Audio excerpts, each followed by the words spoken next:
Atención, lo que pasó en Las Vegas no debería haber pasado. Un piloto novato, con un Alpine viejo, acaba de destrozar a media parrilla, y te lo digo así, hay equipos tratando de que estas imágenes no circulen.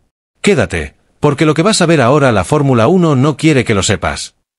Y si te digo que un piloto casi debutante, manejando un coche considerado viejo y fuera de nivel, acaba de humillar públicamente a varios equipos de punta, y en pleno Gran Premio de Las Vegas?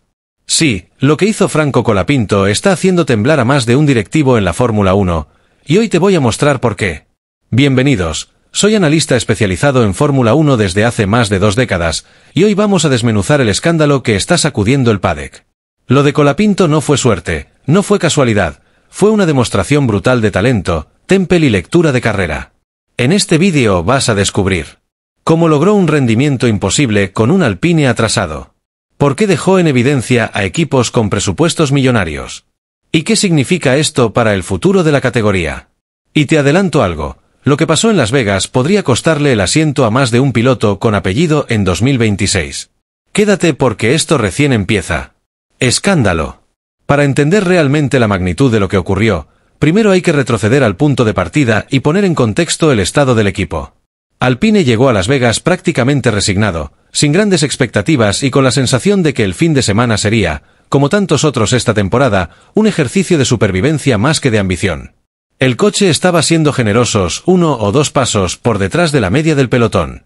A nivel técnico, los problemas se acumulaban, déficit de carga aerodinámica en curvas rápidas, una evidente falta de velocidad punta en las rectas larguísimas del trazado, y un chasis que ha sido una fuente constante de dolores de cabeza desde las primeras carreras del año. Nada de eso había cambiado al llegar a Nevada, no había grandes actualizaciones, no había milagros de última hora, no había razones para pensar que la tendencia se rompería de repente. En ese escenario, lo natural era no esperar nada. Ni los ingenieros, ni el garaje, ni siquiera los analistas más optimistas imaginaban que Alpine pudiera destacar en un circuito tan exigente y tan crudo con las limitaciones de la 524.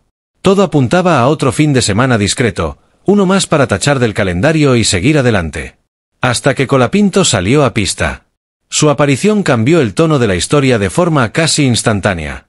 Lo que se vio a partir de ese momento no solo sorprendió al propio equipo, sino que comenzó a alterar la percepción de lo que Alpine podía hacer incluso con un coche lejos de ser competitivo. De pronto, el ambiente pasó de la resignación a la incredulidad, y de la incredulidad a una sensación creciente de oportunidad. Mientras otros pilotos veteranos luchaban simplemente por mantener el coche estable, Colapinto dio señales claras. Estaba cómodo, confiado y peligrosamente rápido. La vuelta que encendió todas las alarmas. Durante la clasificación, logró una vuelta que literalmente dejó mudos a los comentaristas. Tomó riesgos que parecían calculados al milímetro, frenó más tarde que varios pilotos de equipos top y encontró agarre donde se suponía que Alpine no tenía nada. Esa vuelta no solo lo metió en una posición inesperadamente competitiva. También dejó al descubierto algo mucho más incómodo. La falta de rendimiento real de varios pilotos que, durante años, han encontrado en el coche la excusa perfecta para justificar resultados mediocres. De pronto, un debutante sin kilometraje, sin rodaje, sin el colchón psicológico de una temporada completa, estaba haciendo con el Alpine lo que otros no habían logrado ni en sus mejores días. Y eso dolió. Dolió dentro del paddock y dolió en los equipos rivales. En cuestión de minutos, los monitores de tiempo se convirtieron en un espejo cruel. Equipos con presupuestos que triplican al de Alpine miraban los sectores y no entendían nada. Los ingenieros revisaban telemetrías compulsivamente, buscando una explicación lógica que nunca llegó. Los estrategas murmuraban entre ellos, incrédulos. Incluso algunos jefes de equipo se asomaban al pit wall, no para seguir la sesión, sino para asegurarse de que lo que estaban viendo era real y no un error del sistema. Porque no se trataba de una vuelta buena. Se trataba de una vuelta imposible en las condiciones en las que Alpine había llegado a Las Vegas. La carrera, cabeza fría, manos calientes. Pero el verdadero escándalo vino después. La clasificación había levantado cejas, la carrera directamente levantó sospechas de que quizá estaban presenciando el nacimiento de algo grande. Mientras varios pilotos consagrados cometían errores básicos, bloqueos inexplicables, salidas de pista en curvas que ya se conocían de memoria, sobrecalentamientos de frenos provocados por mala gestión, Colapinto se mantuvo imperturbable. Cada vuelta era un ejercicio quirúrgico de precisión. Cada frenada, una demostración de control y madurez impropia de su experiencia real en Fórmula 1. No hubo dispersión, no hubo nervios, no hubo exceso de ímpetu. Solo consistencia. Pura, fría, matemática consistencia. Parecía pilotar con la cabeza de un campeón mundial veterano, pero con las manos calientes de alguien que todavía tiene hambre, que todavía quiere demostrar, que todavía no conoce el miedo escénico. Ese equilibrio, rarísimo incluso entre los pilotos de élite, fue lo que empezó a transformar la sorpresa inicial en una sospecha poderosa. Quizás esto no había sido suerte. Quizás no era un destello aislado. Quizás estaban ante un talento que puede redefinir el nivel de referencia. Administró neumáticos mejor que rivales con el doble de experiencia. Aprovechó cada safety car con una lectura estratégica brillante. Y cuando tuvo que pelear rueda a rueda, ganó. Especialmente una maniobra adelantando a un coche muy superior generó una explosión de reacciones en redes, y un silencio incómodo dentro del paddock.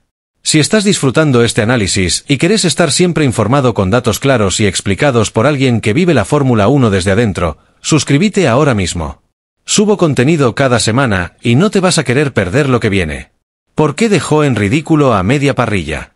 Aquí está lo que más molesta y preocupa dentro de la Fórmula 1.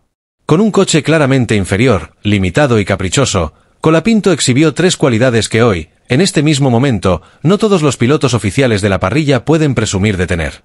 Y eso, para el paddock, es una verdad incómoda. Lectura de carrera, el instinto que no se entrena. Desde la primera vuelta, entendió el comportamiento del asfalto, la evolución del grip y el ritmo que debía imponer como si llevara años compitiendo en ese mismo trazado. No necesitó 10 vueltas para encontrar referencias. No necesitó que le recordaran dónde gestionar neumáticos o dónde presionar. Captó la dinámica del circuito con la sensibilidad de un piloto experimentado, ese tipo de lectura que, normalmente, solo aparece después de cientos de horas acumuladas entre simulador, test privados y fines de semana de carrera. Pero él lo hizo en minutos. Capacidad de adaptación. El Alpine era impredecible, pero él no. El A524 era un coche errático, con una ventana de rendimiento estrechísima y un comportamiento que cambiaba casi por capricho con la temperatura, el combustible o el viento. Y aún así, Colapinto se adaptaba en tiempo real. Donde otros luchaban contra el volante, él anticipaba. Donde otros corregían tarde, él corregía antes de que el problema apareciera. Esa plasticidad técnica, ese poder moldear su pilotaje según lo que pide el coche, es una de las habilidades más difíciles de encontrar incluso entre pilotos élite. Ausencia de ego. Una virtud escasa en un deporte lleno de testosterona y orgullo. Quizá lo más sorprendente fue su disposición a escuchar. No discutió con el ingeniero. No trató de imponer su sensación por encima de la telemetría. Recibía instrucciones, las procesaba y las aplicaba vuelta tras vuelta con una disciplina casi obsesiva. Y lo más desconcertante, cada vez que hacía un ajuste, mejoraba. No había retrocesos. No había titubeos. Ese tipo de humildad operativa es rarísima en debutantes, y todavía más en pilotos que llegan con presión externa, con focos encima y con la necesidad de demostrar que merecen el asiento. Mientras tanto, en el otro lado del paddock, nombres importantes pilotos con años de trayectoria, salarios millonarios y equipos estructurados alrededor de ellos cometieron errores groseros. Bloqueos que no se justifican. Trazadas mal calculadas. Estrategias personales equivocadas. Gestiones de neumáticos impropias de su experiencia. Y lo más incómodo de todo es que, después de lo que ocurrió en Las Vegas, ya no pueden atribuir esos fallos al coche. Porque alguien, con menos rodaje, menos herramientas y menos margen, hizo exactamente lo contrario, maximizó todo. Las excusas, tras esta carrera, ya no tienen dónde esconderse. Las reacciones dentro del paddock. Lo que no se vio en la transmisión. Directores deportivos muy incómodos. Preparadores físicos y analistas viendo repeticiones del onboard de Colapinto para entender cómo demonios hizo lo que hizo. Ingenieros de otros equipos felicitando discretamente a Alpine y preguntando detalles. Un rendimiento así, en una pista tan difícil, con tan poca experiencia y con un coche limitado. Es un mensaje directo a toda la parrilla. Y te lo digo como analista de muchos años. Estas actuaciones cambian carreras, negociaciones y futuras alineaciones. ¿Qué significa esto para su futuro? Colapinto acaba de hacer lo que muy pocos pilotos consiguieron en su temporada debut o semidebut. Forzar a la Fórmula 1 a tomarlo en serio inmediatamente. Directores de equipos ya están evaluando movimientos. Pilotos con rendimiento irregular están oficialmente bajo presión. Y Alpine, bueno, Alpine encontró un diamante en bruto. Si mantiene este nivel, el escándalo de Las Vegas será recordado como el punto de inflexión, el día que un joven argentino, con un coche viejo, les enseñó a todos que el talento puro siempre encuentra el camino. Lo que pasó en Las Vegas no fue solo una buena carrera. Fue una demostración histórica de que un piloto con hambre, disciplina y talento puede cambiar la narrativa del deporte de un día para el otro. Colapinto no solo sorprendió. No fue simplemente el debutante que lo hizo bien. Fue algo mucho más incómodo, más dañino, más revelador. Colapinto expuso la fragilidad de ciertos discursos, la inconsistencia de ciertas excusas, y la diferencia abismal que existe entre ser piloto y ser piloto de élite. Había llegado como un recién llegado, casi sin presión, con un coche que nadie en su sano juicio consideraba competitivo. Y aún así, su rendimiento obligó a medio paddock a mirarse al espejo. Colapinto demostró que cuando el talento es real, no necesita un coche perfecto. No necesita condiciones ideales. No necesita años de adaptación ni una estructura hecha a medida. Demostró que un piloto que entiende el deporte desde la esencia, la lectura del asfalto, el control emocional, la adaptación instantánea, puede elevar cualquier maquinaria varios escalones por encima de su límite teórico. Y Colapinto humilló. Humilló deportivamente, pero humilló igual. A varios que se suponía estaban en un nivel superior. A algunos que llevan años custodiando un prestigio inflado por narrativa más que por resultados.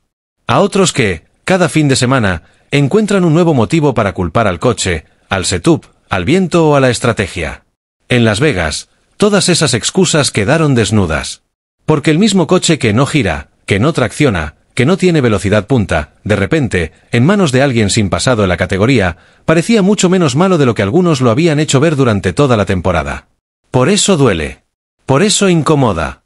Porque Colapinto no llegó a cumplir, llegó a desenmascarar. Y si te gustó este análisis profundo, directo y explicado sin vueltas. Si querés seguir entendiendo la Fórmula 1 desde adentro, sin maquillaje y sin discursos vacíos, te invito a suscribirte ahora mismo para no perderte los próximos vídeos. Gracias por acompañarme, por estar del otro lado, y por formar parte de esta comunidad que quiere entender de verdad lo que pasa en la pista. Nos vemos en el próximo análisis.